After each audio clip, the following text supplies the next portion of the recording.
Hello everyone, आप सब कैसे हैं?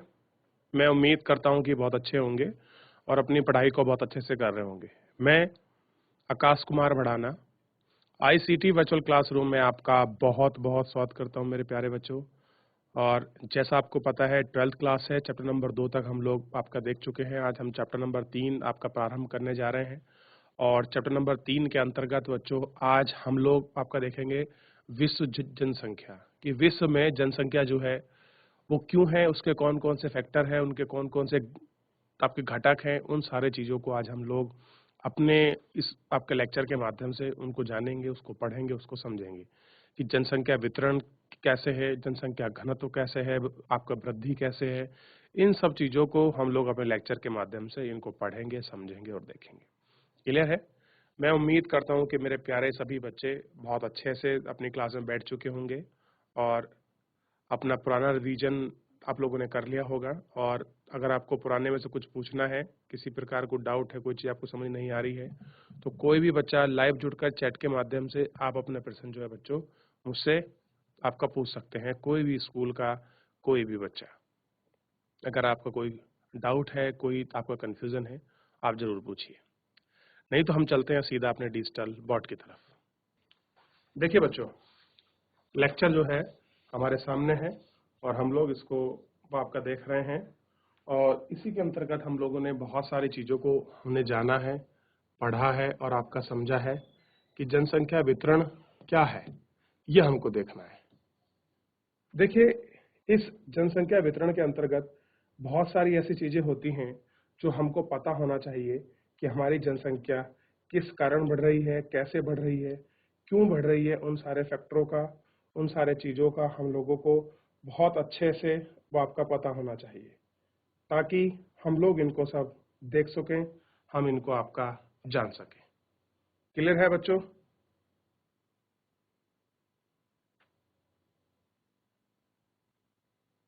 अब देखिए, अब हम लोग यहाँ हैं।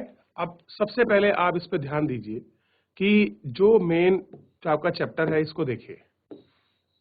इसमें वितरण की बात करी गई कि जनसंख्या जो फैली हुई है वो किस आधार पर फैली हुई है, जनसंख्या का वितरण कैसा है।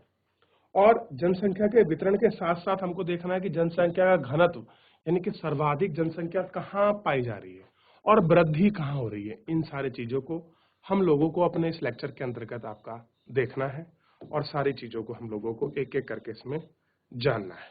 ठीक है? अब देखिए, कुछ इसमें है कि क्या कह रहे हैं, थोड़ा सा इसको समझिए। देखिए, इसमें बोल रहे हैं किसी देश के निवासी उसका वास्तविक धन होते हैं, यानी कि कोई भी कंट्री हो, उस कंट्री के जो लोग निवासी होते हैं वो उस देश के क्या होते हैं, धन होते हैं, एसेट होते हैं, मनी होते हैं। यदि लोग वास्तविक संसाधन हैं जो देश के अन्य संसाधनों का उपयोग करते हैं और उनकी नीतियां निर्धारित करते हैं, अतः एक देश की पहचान उसके लोगों से ही होती है। यानी कि अगर कोई देश है, कोई कंट्री है, तो उसकी पहचान वहां बच्चों किससे होती है? वो देश के जो लोग हैं उन लोगों से ही आपका होती है। यह जानना आवश्यक है कि किसी देश में कितनी स्त्री और कितने पुरुष हैं, प्रतिवर्ष कितने बच्चे जन्म लेते हैं और कितने लोगों की मृत्यु हो जाती है और कैसे। क्या वे नगर में रहते हैं अथवा गांव में? क्या वे पढ़ और लिख सकते हैं तथा वे काम करते हैं? यही आपका तथ्य है जिनके बारे में हम जो इकाई है इसके अंतर्गत अध्ययन करेंगे। 21वीं सदी के प्रारंभ में विश्व जनसंख्या 600 करोड़ से अधिक दर्ज की गई थी। यह हम जनसंख्या के वितरण और घनत्व के प्रारूप की विवेचना करेंगे। क्या करेंगे हम?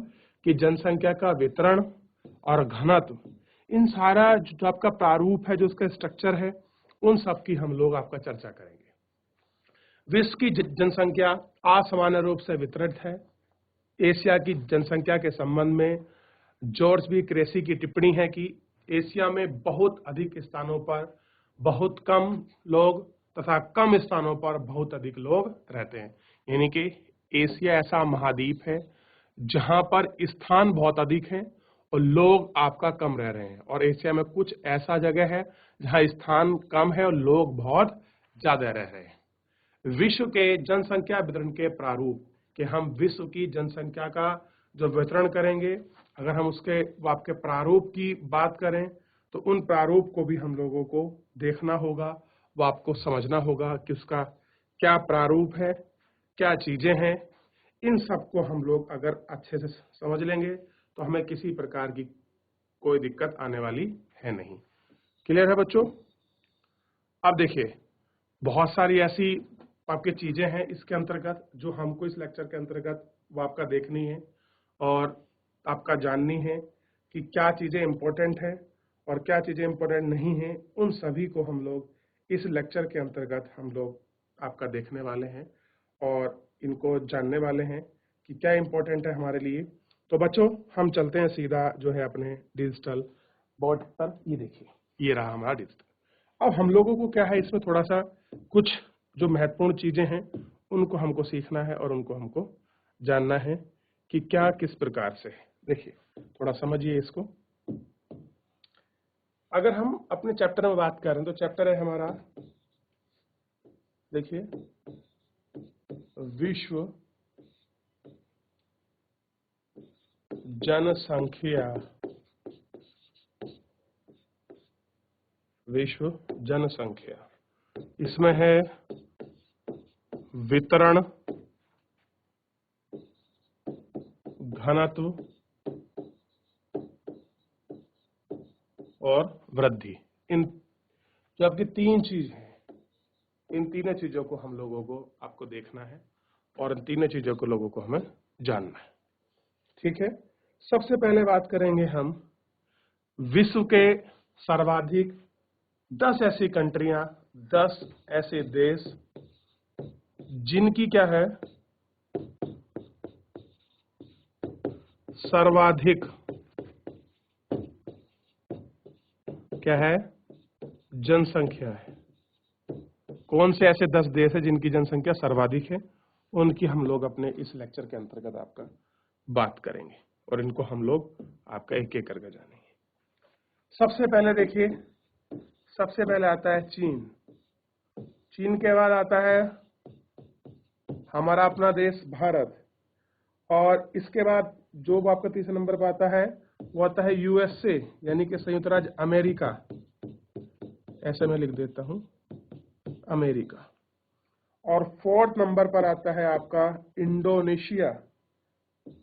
इंडोनेशिया, ठीक। और फिफ्थ नंबर पर आता है आपका ब्राजील। फिफ्थ नंबर पर क्या आता है आपका, ब्राजील। और छठे नंबर पर आता है आपका पाकिस्तान। और सातवें नंबर पर आता है नाइजीरिया। कौन आता है, नाइजीरिया। और आठवें नंबर पर आता है आपका बांग्लादेश। और 9 नंबर पर आता है आपका रूस। और 10th नंबर पर आता है आपका मेक्सिको।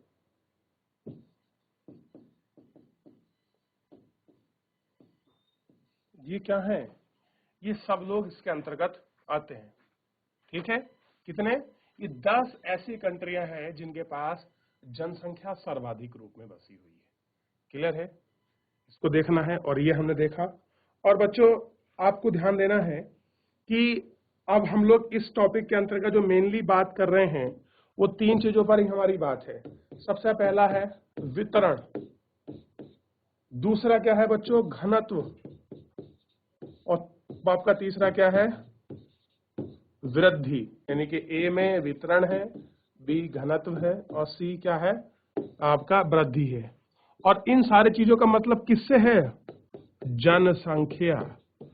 और ये जनसंख्या किसके परिप्रेक्ष्य में देख रहे हैं हम लोग, ये हम लोग बच्चों अपने विश्व के परिप्रेक्ष्य में देख रहे हैं। ध्यान रहेगा, किसके परिप्रेक्ष्य में देख रहे हैं, विश्व परिप्रेक्ष्य में। तो जो हम वितरण, घनत्व और वृद्धि की बात करेंगे कि आपका विश्व हमारा परिप्रेक्ष्य में होगी। ठीक है, ध्यान रहेगा इतना। अब चलिए, सबसे पहले आपको पता होना चाहिए कि जनसंख्या घनत्व क्या है। क्या है बच्चों, ध्यान दीजिए, जनसंख्या घनत्व ध्यान देना, जनसंख्या घनत्व। अब देखिए, ध्यान दीजिए, जनसंख्या घनत्व का मतलब है कि देखिए, सामान्य रूप से लिखते हैं प्रति वर्ग किलोमीटर में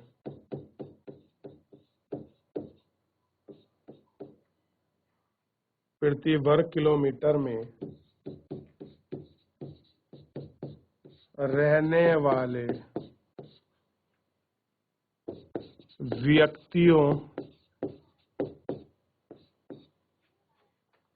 के रूप में मापा जाता है, मापा जाता है। क्लियर है? इसमें मापते हैं हम लोग बच्चों, ध्यान देना है। देखिए, प्रति व्यक्ति के रूप में इसको आपका मापा जाता है। मान लीजिए हमको जनसंख्या का घनत्व ज्ञात करना है, तो ये होगा, ध्यान दीजिए आप, जनसंख्या अपॉन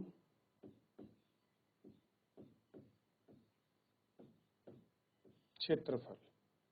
कैसे होगा? हम लोग, अगर हमको जनसंख्या घनत्व निकालना है तो जनसंख्या का घनत्व निकलेगा जनसंख्या बटे में क्षेत्रफल। ये इसका है।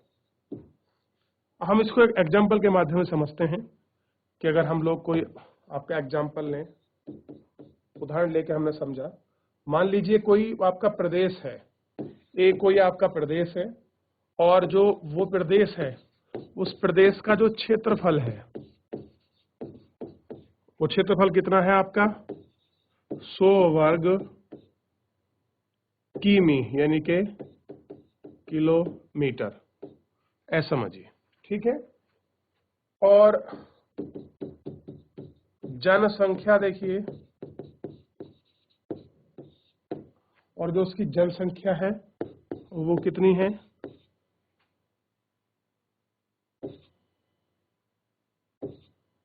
ये देखिए, ये इसकी जनसंख्या है। अब आप पूछ ले कि इसमें क्या करना है कि जनसंख्या जो घनत्व है वो हम किस प्रकार ज्ञात करेंगे। तो बच्चों, जनसंख्या घनत्व ज्ञात करने के लिए हमें बताया था जनसंख्या अपॉन 100।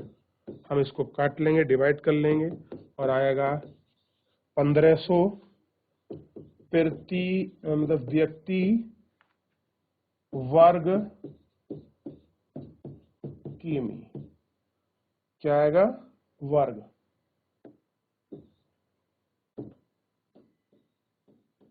वर्ग किमी। ध्यान रहेगा? चलिए, इस तरह से हम लोग क्या कर सकते हैं, हम कहीं का जो घनत्व है हम उसको ज्ञात कर सकते हैं।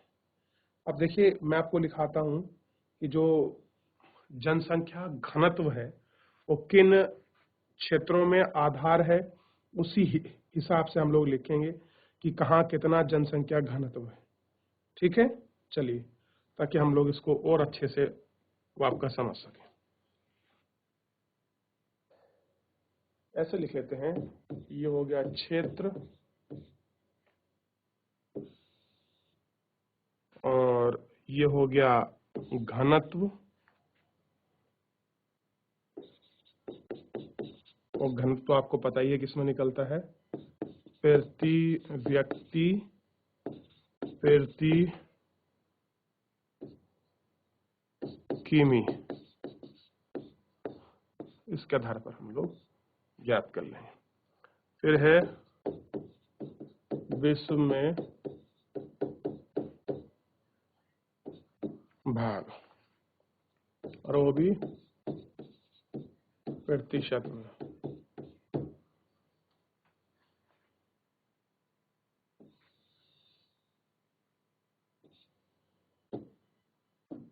देखिए, अगर हम लोग बात करें एशिया की, किसकी? एशिया की। तो एशिया में है 146, ठीक। और जनसंख्या का प्रतिशत है 59.5% जनसंख्या एशिया रखता है। इसके बाद है बच्चों, ध्यान रखना है आपको, अफ्रीका। अफ्रीका में कितना है? 43, और इतना % जनसंख्या घनत्व है, जनसंख्या रखता है विश्व की। उसके बाद है आपका यूरोप। यूरोप कितना रखता है? 33, और आपका 9.7%, ठीक। और उसके बाद आ रहा है लैटिन अमेरिका, और जो आपकी कैरेबियन कंट्री है, लैटिन अमेरिका, और क्या है? जो आपके कैरेबियन देश हैं।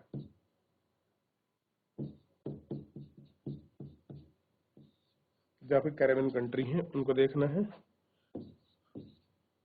32, ठीक। इसके बाद है आपका उत्तरी अमेरिका,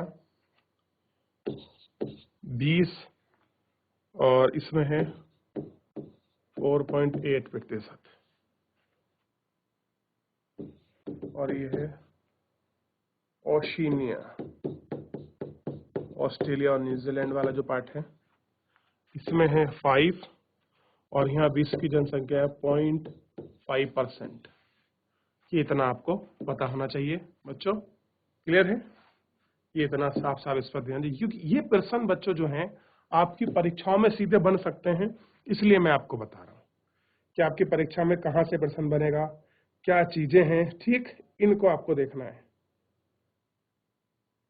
अब देखिए, सबसे पहले आपको ध्यान रखना है कि जो आपके परीक्षा के लिए ज्यादा इंपॉर्टेंट है उसको समझिए। ये तो आपने देख लिया इतना और पढ़ लिया। अब इसमें एक पॉइंट है जो बहुत ज्यादा इंपॉर्टेंट है, आप उसको समझिए। वो जो पॉइंट है बच्चों, आपको ध्यान देने की आवश्यकता है। इसके अंतर्गत ये है आपका जनसंख्या वितरण को प्रभावित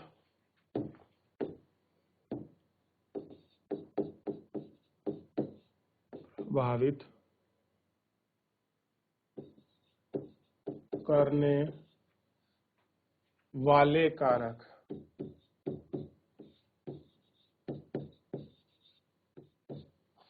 प्रभावित करने वाले कारक, देखिए जो जनसंख्या को प्रभावित करने वाले कारक हैं, उन अगर हम कारकों की बात करें तो सबसे पहले देखिए, पहला जो कारक है, एक कारक है, वो है आपका भूगोलिक।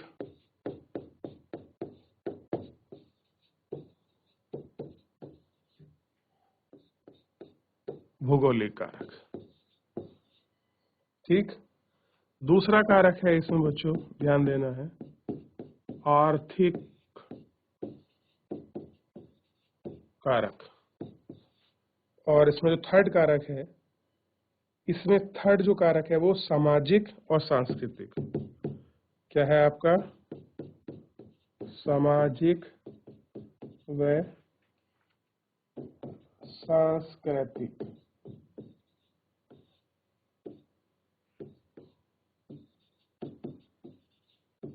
ठीक।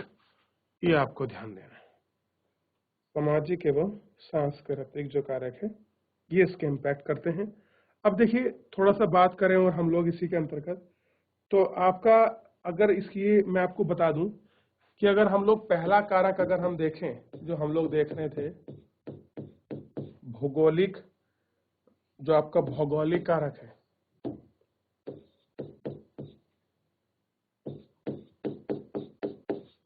भौगोलिक कारक, इन कारकों के भी कुछ पार्ट है। कौन कौन से हैं भौगोलिक कारकों के अंतर्गत? तो सबसे पहले देखिए, भौगोलिक कारकों में है जल की उपलब्धता,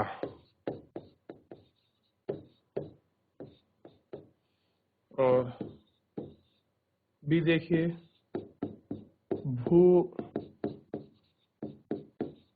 आकृति,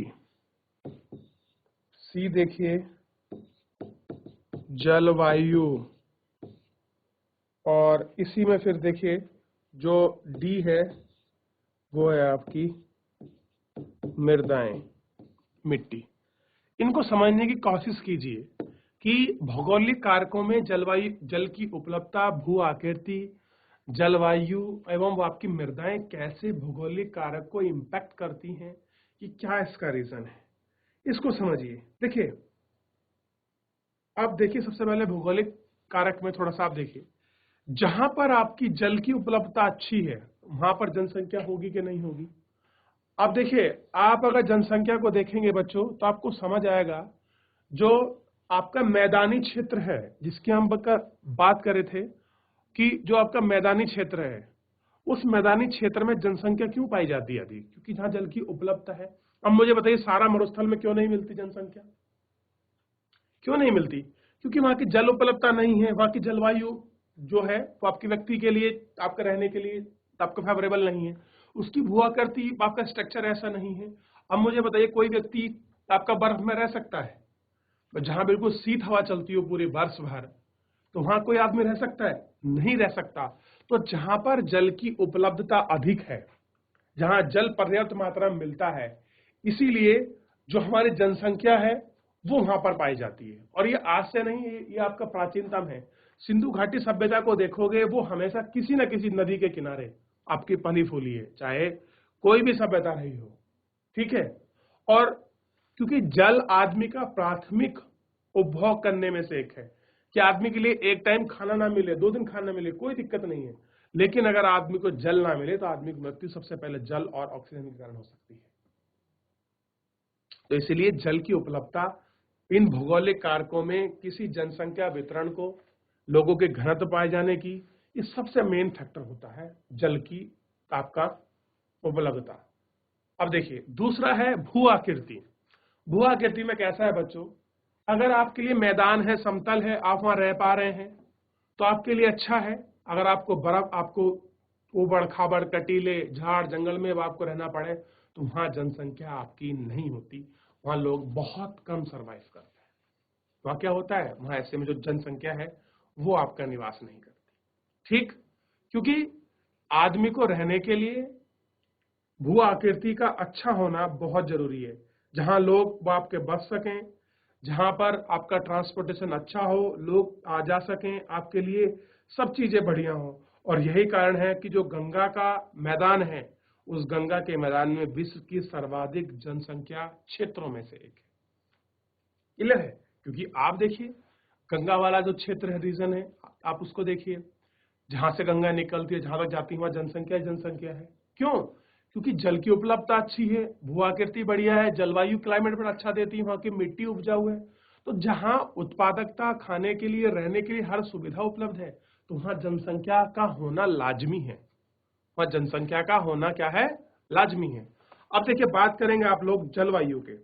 अगर मैं आपसे कह दूं कि आपको बहुत ठंडे क्षेत्र में रहना है, अंटार्कटिका, क्या आप रह सकते हैं? क्या आप, आपका माउंट एवरेस्ट पर रह सकते हैं? नहीं रह सकते। आपको रहने के लिए फेवरेबल जलवायु, फेवरेबल जो आपकी कंडीशंस हैं आप क्लाइमेट की, वो होना बहुत इंपॉर्टेंट है। अगर वो नहीं होती है तो आपका जीवन सर्वाइवल कैसे होगा, आप कैसे रह पाएंगे, बहुत बड़ी समस्या होती है, ठीक। उसी प्रकार कि जहां आप रह रहे हैं आपके लिए ऐसी जलवायु हो जो आपके लिए कैसा हो, अनुकूल हो, ना अधिक ठंडी हो, ना अधिक गर्म हो, सुगमताजनक हो, और मेडिटेरियन टाइप में आपके लिए होनी चाहिए, भूमध्य टाइप में, जहां आपको आराम से आप सरवाइव कर सके। बात कर रहे हैं हम लोग आपका जलवायु की, इसी में हो गया। अब बात कर रहे हैं मृदा की। अब मुझे बताइए जनसंख्या कहां अधिक निवास करेगी, जहां की मिट्टी उपजाऊ हो कि अनुपजाऊ हो। तो बच्चों जाहिर सी बात है, जहां की मिट्टी उपजाऊ होगी आपकी जनसंख्या जो है वहीं निवास करना वो आपका पसंद करेगी, ठीक है। और जिस क्षेत्र में अधिक आपकी गहन कृषि होती है, जनसंख्या आपका वहीं अधिक पाई जाती है। और जहां पर आपकी गहन कृषि कम होती है वहां जनसंख्या कम पाई जाती है। एग्जाम्पल आप देख सकते हैं, नॉर्थ ईस्ट की तुलना अगर आप उत्तर पश्चिमी भारत से करोगे तो नॉर्थ ईस्ट में जितने राज्य हैं उतनी ही एक जनसंख्या कहीं ज्यादा है आपके एक उत्तर प्रदेश में। तो ये सारी चीजें हैं, ये ऐसे फैक्टर हैं जो आपका इफेक्ट करते हैं आपका भौगोलिकली आपका किसी भी महावितरण के लिए।